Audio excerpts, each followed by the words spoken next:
दोस्तों सिग्नल से red flag के सारे डॉट्स अब कनेक्ट हो रहे हैं कि भारत में कुछ बड़ा होने वाला है।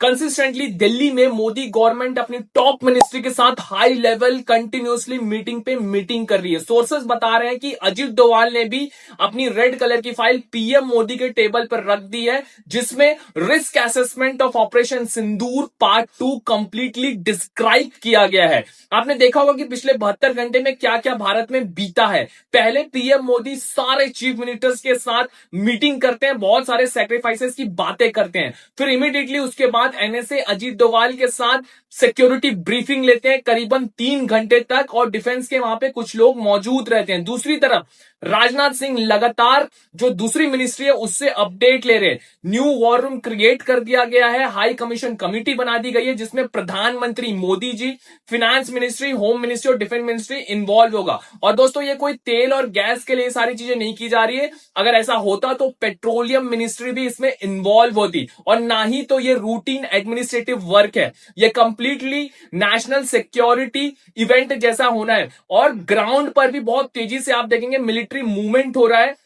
भारत ने नोटम जारी कर दिया, no fly zone Gujarat, Rajasthan और पंजाब में, जहां पर ये तीनों भी पाकिस्तान बॉर्डर से कनेक्टेड है। दूसरी तरफ जैसलमेर में सायरन को एक्टिवेट कर दिया गया। करीबन 11 से 12 लोकेशन बताई जा रही है, जिसकी टेस्टिंग लगातार की जा रही है कि मोबाइल से एक्टिवेट होते या नहीं। और दोस्तों पीएम मोदी भी लगातार अपनी हर एक रैलीज पर एक ही बात दोहरा रहे हैं, जो उन्होंने पार्लियामेंट में कही थी कि हमें एकजुट रहना है, युद्ध के समय में हमें यूनाइटेड रहना है। दूसरी तरफ जो हमारे तीनों आर्मी चीफ हैं, आप देखेंगे कि वो टेंपल्स जा रहे हैं, अपनी डिवाइन ब्लेसिंग्स के लिए सोल्जर्स के लिए प्रे कर रहे हैं। आर्मी चीफ जगन्नाथ टेंपल में देखे जाते हैं, जो एयरफोर्स के चीफ है वो गोल्डन टेंपल में देखे जाते हैं, और बताया जा रहा है कि जो नेवल चीफ है त्रिपाठी सर वो महाकालेश्वर मंदिर में देखे गए हैं।